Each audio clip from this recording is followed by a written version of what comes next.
Port Charles has never been a town that forgets its sins. Secrets may be buried, identities may be lost, and memories may vanish into the fog of trauma. But in the end, the truth always claws its way back to the surface. And this week on General Hospital, that truth comes roaring back with a vengeance when Mr. Cain finally regains his memory, bringing with it a reckoning that Willow never saw coming. For weeks, Willow believed she was safe, protected, untouchable. She told herself that the past was behind her, that the man who once knew too much, who had seen through her carefully crafted facade, was gone forever.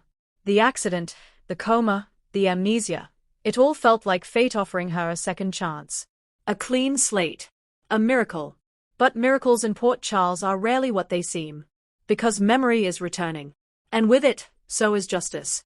Mr. Cain's recovery begins quietly, almost imperceptibly. A flicker in his eyes. A hesitation in his speech. A dream that doesn't fade when he wakes.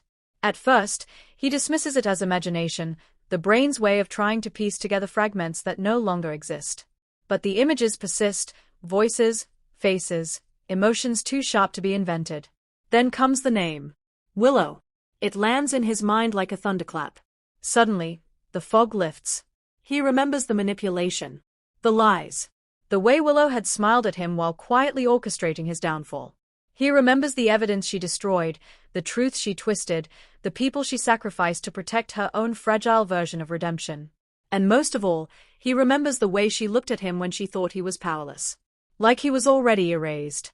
That memory alone is enough to ignite something cold and resolute inside him. Mr. Cain is back. And he is no longer a victim. Willow, meanwhile, is riding high on what she believes is a hard-won peace. Her legal troubles are fading into the background, her relationships slowly stabilizing.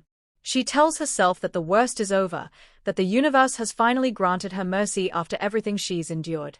She even visits Mr. Cain, out of guilt, she claims. Out of compassion. But in truth, it is reassurance she seeks. Each time she steps into his room and sees the confusion in his eyes, the polite distance, the man who no longer recognizes her, Willow breathes easier. The past, she believes, has been neutralized. What she doesn't know is that behind those calm eyes, recognition has already sparked. And Mr. Cain is waiting. Revenge, Mr. Cain knows, must be precise. He doesn't confront Willow immediately. That would be too easy. Too merciful. Instead, he studies her the way she once studied him. Cataloging her vulnerabilities, her patterns, her tells. He watches how she leans on Michael for protection. How she shields herself behind motherhood and morality. How she clings to the image of the redeemed woman who can do no wrong. And then he begins to mirror her own tactics. A misplaced document. A subtle lie. A whispered doubt in the right ear. He lets Willow believe she is losing control, piece by piece, just as she once made him feel his world was collapsing. Only this time, the game is intentional. And the player is fully aware. The turning point comes when Mr. Cain allows Willow to overhear a conversation, one carefully staged, one designed to echo the very moment she once used to frame him. In it, he speaks of remembering something important, of putting the pieces together, of finally understanding what really happened. Willow freezes. A chill crawls down her spine. She confronts him, her voice trembling as she tries to mask her fear with concern. Are you starting to remember things? She asks softly. Mr. Cain looks at her for a long moment. Then he smiles. A slow, knowing smile. Bits and pieces, he replies. Funny how the mind works. Sometimes it gives you exactly what you need, right when you're ready to face it. The words are polite. The meaning is deadly. What follows is a psychological unraveling that mirrors everything Willow once inflicted on him. He questions her motives in front of others, planting seeds of doubt. He brings up inconsistencies in her past statements, just enough to make people wonder. He reintroduces evidence she thought was gone forever. And the most devastating blow? He forces Willow into the very position she once placed him in, isolated, doubted, and desperate to prove her innocence while the walls close in. At one point, he even repeats her own words back to her. Sometimes, he tells her quietly, the truth doesn't matter as much as what people believe is the truth. Willow's face drains of color. She knows those words. She once used them as a weapon. Now they are being turned against her. Michael senses the shift before he understands it.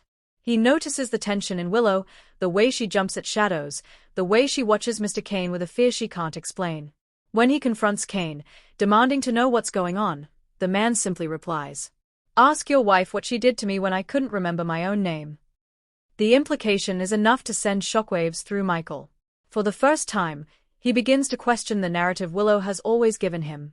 And in Port Charles, doubt is often more dangerous than certainty. As the week unfolds, Mr. Cain's memories continue to sharpen. Names, dates, places, every detail returns, crystal clear. He no longer hides it. Instead, he prepares. Because his goal is no longer just to expose Willow. It is to make her understand. To feel the helplessness she once forced on him. To taste the fear of losing everything because of a lie. To stand alone while the truth is twisted into a weapon. And when he finally confronts her in private, there is no more pretense. "I remember," he says simply. Willow's world stops. "All of it," he continues. "Every word you said. Every move you made. Every time you looked at me and knew I couldn't fight back." Tears fill her eyes, but this time, they bring no sympathy. "Please," she whispers. "You don't understand what I was trying to protect." He cuts her off. "Oh, I understand perfectly," he says. "You were protecting yourself. Just like I am now." The preview for the week of January 12th promises a psychological showdown unlike anything Willow has faced before. This is not a courtroom battle. Not a physical threat. It is a war of truth, memory, and consequence. Mr. Cain is no longer the man she outmaneuvered. He is the man who remembers. And in Port Charles, memory is the most dangerous weapon of all. As alliances shift, secrets resurface, and long-buried evidence threatens to explode, one thing becomes painfully clear. The past Willow thought she had a Tron is standing right in front of her. And it is done playing the victim. This week on General Hospital, justice isn't loud. It is patient. It is calculated. And it is finally ready to collect.